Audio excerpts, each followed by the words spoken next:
pressure. We talk about pressure a little bit different on this show. Most of the time, this time of year, everyone talks about pressure in terms of hot seat. But I think there's a lot of pressure at some places where there is no hot seat talk. So there's a job security pressure, and then there's just competitive pressure, but it's all pressure. So I wanted to touch on a combination of all of those factors here. Which programs are under the most pressure heading into 2021? Now, Michigan fits both. This is absolutely competitive pressure, but there is job security pressure on the line, and I think that's clear. The good thing about it, at least, is I don't think that we're heading into the season with Michigan with a lot of uncertainty. It seems everyone understands we're on the same page, that there is a certain bar that we need to reach this year. If I'm on the coaching staff there's a certain bar that we need to reach. Fans understand it, players get it, coaches get it, the nation gets it. What is the bar? I don't know. I don't always think it is defined as just a win-loss number. 9-3 is good enough, 8-4 is not good enough. I don't always think it's that. Because what if you go 8-4 but you beat Ohio State at the end of the year? You go 9-3 but get blown out by them. Like which year was really better? And so you're not always what your record says you are in college football is what I'm saying. So having said that, there is immense pressure here. And with Michigan, this is not some schedule that's really backloaded to where we're going to have to wait for a while to see what they're about. They play Washington in week 2. They're going to be a dog at home in week 2. And there are several games kind of scattered throughout the schedule. I mean, they got a game at Nebraska that falls in a very tough stretch. And so my point is, if things are dramatically improved, I think McNamara is going to start at quarterback for him up there. Of course, you got J.J. McCarthy eventually in the mix. They feel like they are more equipped at wide receiver to attack defenses this year. At least that's what you're going to hear early on. Now, we got to watch the games and see whether that's true.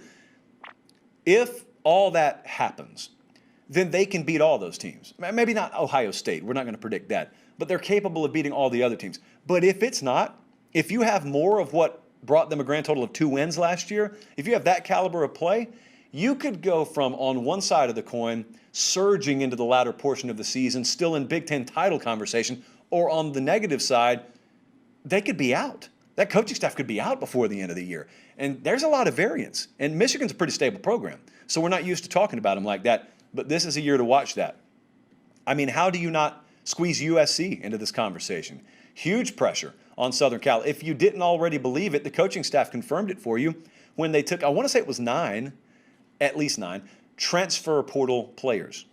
And I referenced one time, I'll do it again, Chris Hummer had a really good piece over on 247sports.com probably about a month ago at this point, maybe a couple months ago, where he was talking to someone inside Southern Cal, and he was asking about their approach.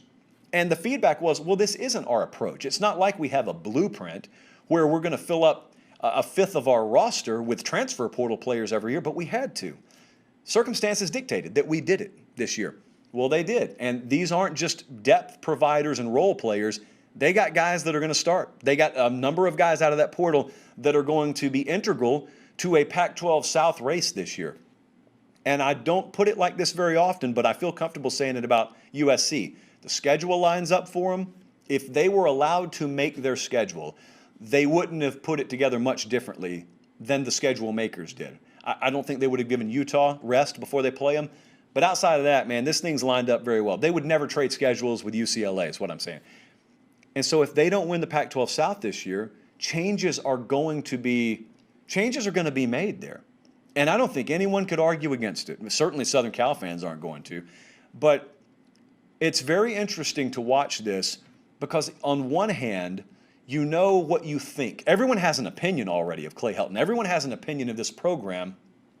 And so the question becomes, is there anything that can be done this year to change someone's perception? Like if you're high on them, if you believe in Clay Helton, it would probably take a sub-500 year to change your mind at this point. And if you're not high on him, is he really capable of putting together a double-digit win season, an 11-win season at that this year, which would be what's necessary?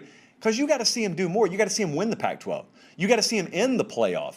You've already seen him float around 8 or 9 wins. You've already seen him play for the Pac-12 championship.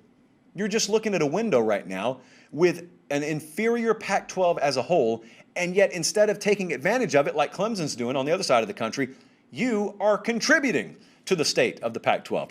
So watch that. Now, here is a completely different situation. At Georgia, there is no job security pressure. It's all competitive pressure. But yet, this is the most unique situation for any fan base of any major program in America this year, because Georgia is flying at an altitude that 97% of the country would envy.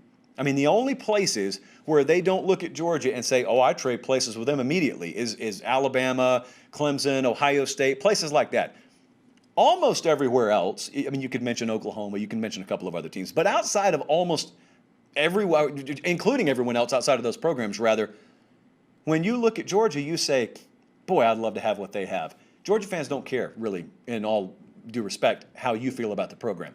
Because what they're looking at is they're saying, okay, but we're not Bowling Green. We're not Oklahoma State. We're Georgia.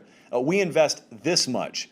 We're located here on the map. We have this big a stadium. We have this level of immaculation, is that a word? Of facilities. Anyway, and we invest emotionally to this degree. We want a return on it. And we've already seen literally everything else. We've seen recruiting classes get stocked on top of recruiting class. We have won the division. We've gone to play for the SEC championship. We've done that. We've gone to the playoff. Tried to win a playoff game. We've done it. We've gone to a national championship game. They couldn't even beat us in regulation. We had to go to overtime. We have literally done everything you can do in this sport under this regime except win a title.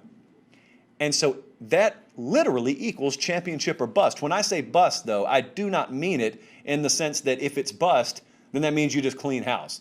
That's ignorant. And so championship or bust means championship or these folks are not happy.